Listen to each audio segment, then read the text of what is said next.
Hi, my name is Jenny Hill, and I'm so happy to be part of the NSSA conference this spring. I'd like to present today on my dissertation topic, which was Midwest elementary school principals and their use of social media. Before I get any further, I wanted to talk a little bit about myself. Since we are online this year, I wanted to give you a picture so you could get an image in your head. I spent 11 wonderful years as an elementary school library media specialist. Very much enjoyed dressing up in costumes and am passionate about putting books into kids' hands. In 2011, I wanted to continue my professional development journey and decided to pursue my doctorate and principal's license through Bethel University in St. Paul, Minnesota. You can probably hear my Minnesotan accent in my speech.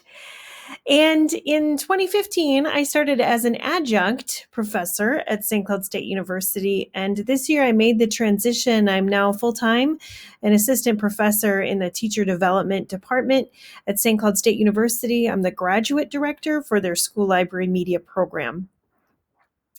Since I have a school library media background and was also receiving training in administration, I began to wonder a lot about the use of social media. I began my doctoral journey in 2011, and at that time, I began to notice that other entities outside of education were really catching fire with social media. I saw businesses suddenly put like us on Facebook, follow us on Twitter. And my church was even using social media in different ways. Certainly it was being used personally, but I wasn't seeing schools use it in the same capacity. And I really wondered why that was. Well, as anyone does in their dissertation process, I began an in-depth literature review. And as of 2010, anyway, what was found was that 47% of parents, millennials, people who were ages 18 to 33, were the heaviest users of social media, whereas administrators, 20% were using it. And I thought that was a big disconnect because here you have most of the parents of your students heavily using social media and the administrators were not. And I thought that is a lost opportunity to communicate. When I further looked at some of the literature that was available, some things that emerged was that social media and communication is time consuming. Administrators already receive so many emails. There's some concern about privacy and sharing professional information. There's some skepticism over whether or not this is really an effective way to communicate. And there's some real practical challenges as well about district filters, internet access, how we keep things secure. Obviously, minors can't use social media. So there's certainly some challenges to overcome. Also, in my literature review, I wanted to look at how technology had changed over time, and it certainly had. I found a blog on the internet, and what it did was it's called the Viral Blog. And with their permission, I was able to include pictures of their infographic in my dissertation. But what they had, and I have the top of it here, was a timeline of the evolution of education, really from the beginning of time or as far back in history as we know about until current day. And so it started with the use of communication through drums, courier pigeons, hieroglyphics, all the different forms that came through the ancient civilizations, Alexander Graham Bell and his first phone call, the US mail service, down to some of the types of communication we have today. Facebook came on the scene in 2004, YouTube in 2005, and Twitter in 2006. But technology isn't the only thing that has evolved. Another thing that has evolved through these decades are the role of the principal. And you can kind of see pictorially how this has come about, but my grandfather was a principal in the, oh boy, he retired in the 80s, so it would have been 60s, 70s, and 80s. That's not a picture of him, but a lot of the work at the time, of course, was done with paper and pencil.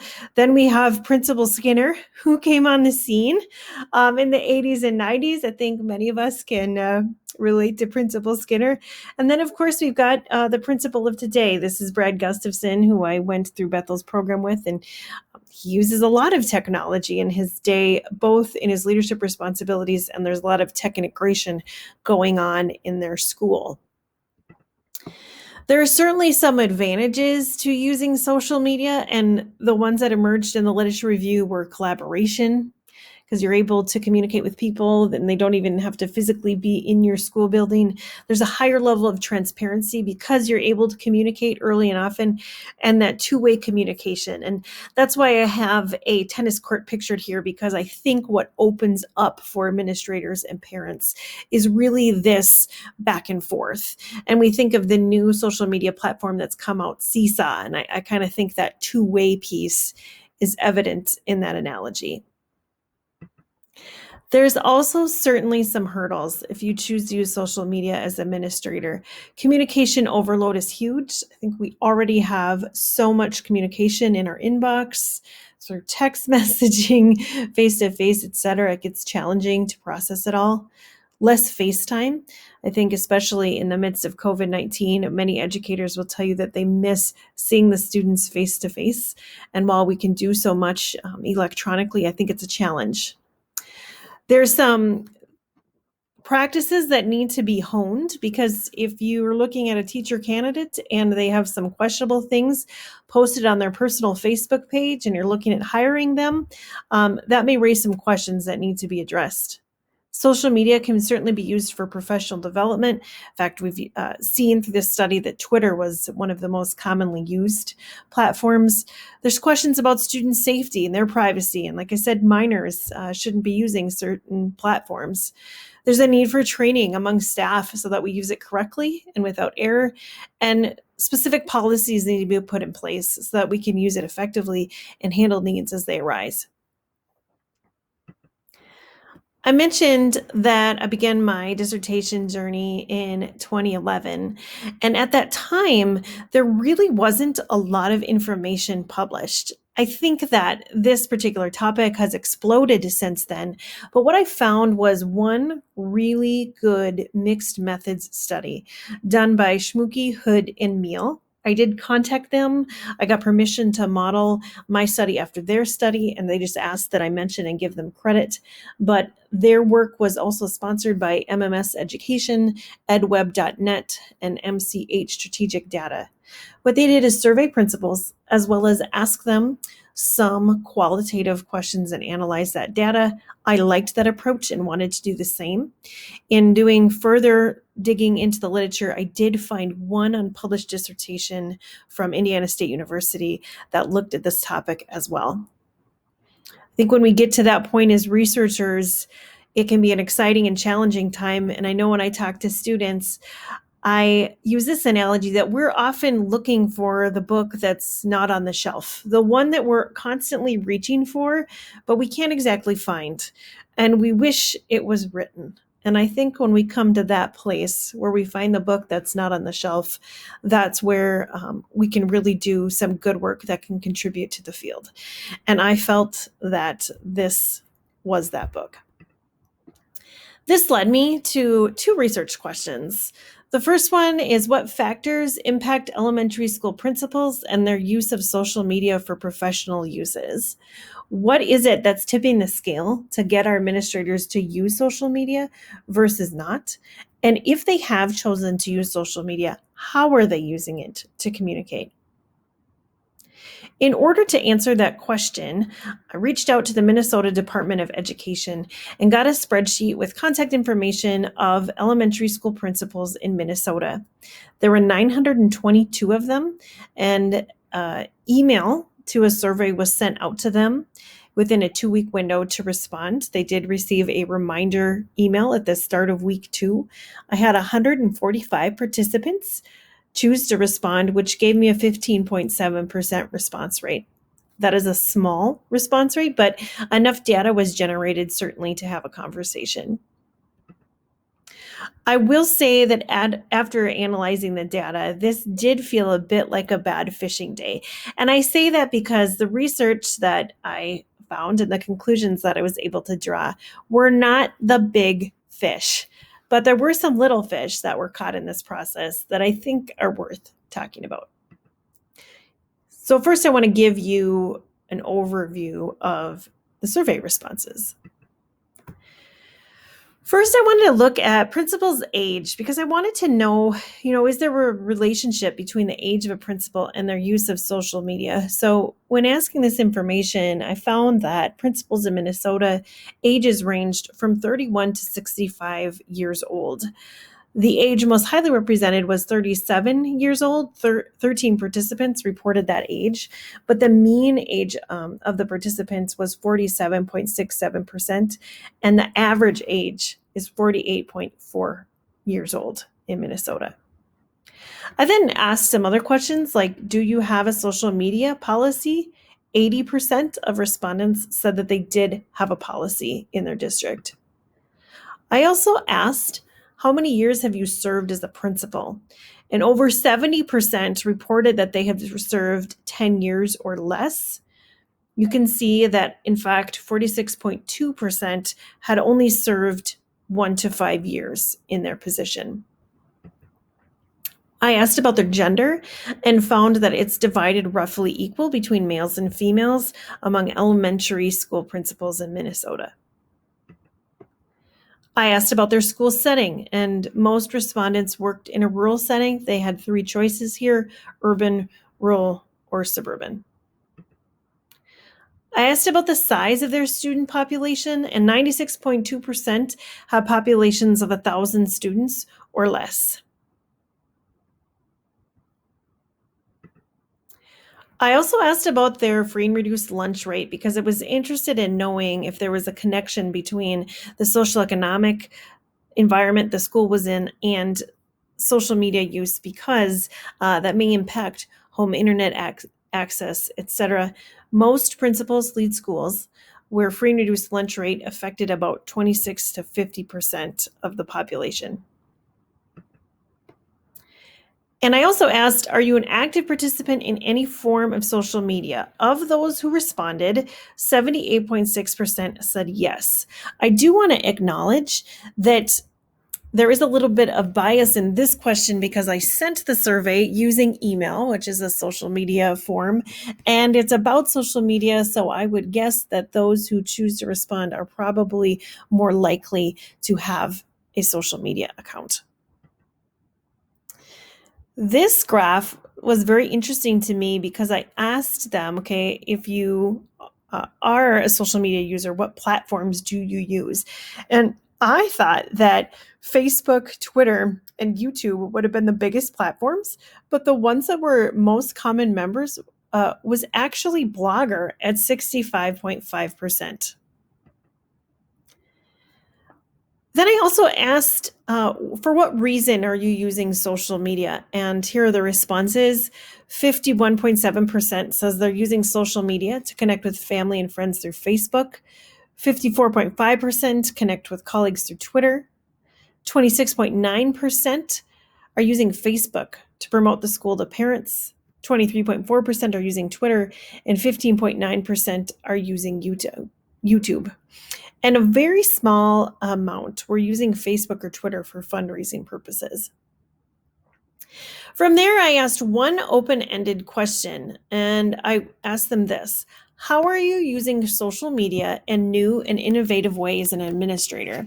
This was my only open-ended question on my survey, and once responses were given, I read through them, I coded them, I had a colleague read through them, code them, and then we compared results until we came to areas of agreement and themes emerged.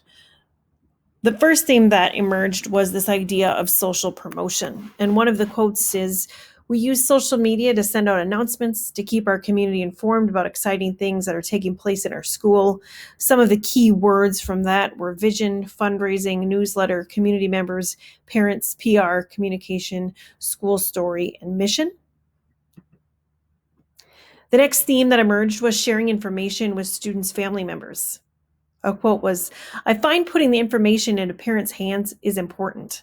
Any tool I can use that makes it go to the parent without having them to go someplace else is key." It was after this work that CSA became popular, and that is one thing that CSA does is push the information to the parents so they don't have to find it. And it does not surprise me that that platform has become popular.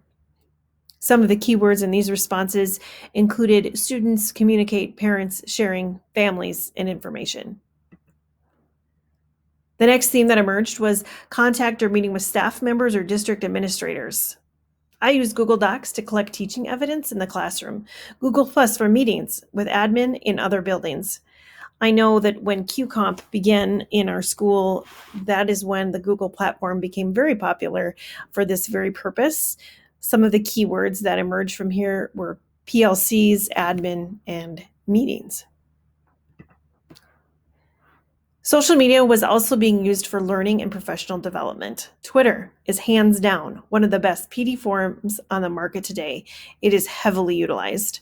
Forums, professional, educational, connect, colleagues, leadership, chats, development conversations, and Twitter were all key words that emerged from coding these responses. I like to transition now to talking about the results of the statistical analysis of the questions I asked in the survey, which will also include my hypotheses and their results. I had 6 hypotheses in this study. I'll go through the hypotheses and what emerged from them moving forward. So, hypothesis number 1, my first null hypothesis was that there's no relationship between the age of the principal and the use of social media to communicate. And the alternative hypothesis then is that there's a negative relationship between the age of principals and the use of social media to communicate. Meaning, the older the principal, I hypothesize the less likely he or she will use social media. Now, remember, I said this was a bad fishing day where we only got one little fish instead of the big one. And what I did here was a chi-square analysis, and the p-value was too low, so we can accept the null hypothesis. So that there's no relationship between the age of the principal and the use of social media to communicate. I'm sorry, I misspoke. The p-value was greater than 0.05. So we can accept that null hypothesis, that there is no relationship between the age of the principal and the use of social media. Then I moved on to hypothesis number 2. The first one was a null hypothesis that there's no relationship between the years of experience being an elementary school principal and the use of social media. The alternative hypothesis then is that there's a negative relationship between the years of experience being an elementary school principal and the use of social media. In other words, the more years of experience being an elementary principal, the less likely they are to use it. Now, here is where we found my little fish. The p-value was less than 0.05, so we were able to reject the null hypothesis that there is no relationship between years of experience being an elementary school principal and the use of social media to communicate.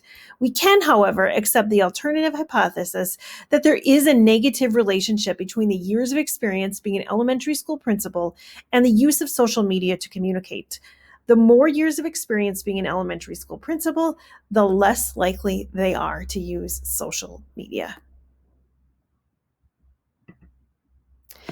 Because we found that, I wanted to dig a little bit deeper, and we looked at a crosstab of the years of service with social media use. So how many years have you been serving as a principal? The years are over there on the left, 1 to 5, 6 to 10, 11 to 15, or 16 or more. And then are you currently an active participant in any form of social media?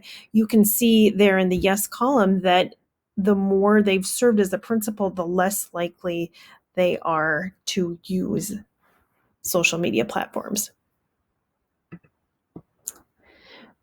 Hypothesis number 3. The third null hypothesis is that there was no relationship between the gender of the principal and the use of social media to communicate. And alternatively, there is a relationship between gender of the principals and the use of social media to communicate. One gender of principals is more likely to use social media. Again, we're unable to reject the null hypothesis. There is no relationship between elementary school principal gender and the use of social media. My fourth hypothesis is that there's no relationship between the setting of a school's location and their use of social media, and the alternative hypothesis that there is a relationship between the setting. And again, we're unable to reject the null hypotheses. Hypothesis number 6, there's no relationship between a principal's school poverty percentage as defined by free and reduced lunch and their use of social media, and that there is a negative relationship as defined by free and reduced lunch.